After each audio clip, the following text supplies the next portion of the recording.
Ketmoqda jimgina buyuk Ramazon, uning ko'zlariga tikilmoq qiyin. Kimdir pichirlaydi juda ham arzon, qaytadi baribir bir yildan keyin. Ha, olg'ir hayotning qoidalari yutib yuboradigan bizlarni, ovchidek ergashib yurganimiz sari u sekin yo'qotib borar izlarin.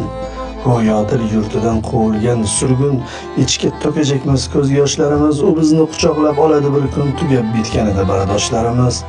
Ha, shunda topamiz armug'on kuchun, ey yurak, och qolsang g'amingni yeyman, tiriklik sharafini saqlamoq uchun Ramazon bir yillik quvvatmi deyman. Alvido so'zidan yasamam taskin, axir qaylardadir mangudir bahor. Ramazon taqvimdan ketishi mumkin, ammo yuraklarda qolmog'i ham bor. Ul yurak yurtida daryo besohil, risolat chashmasi tutqazar payg'om, sharafli zotlarning uyida bir yil ayyom davom etar, ilohiy ayyom.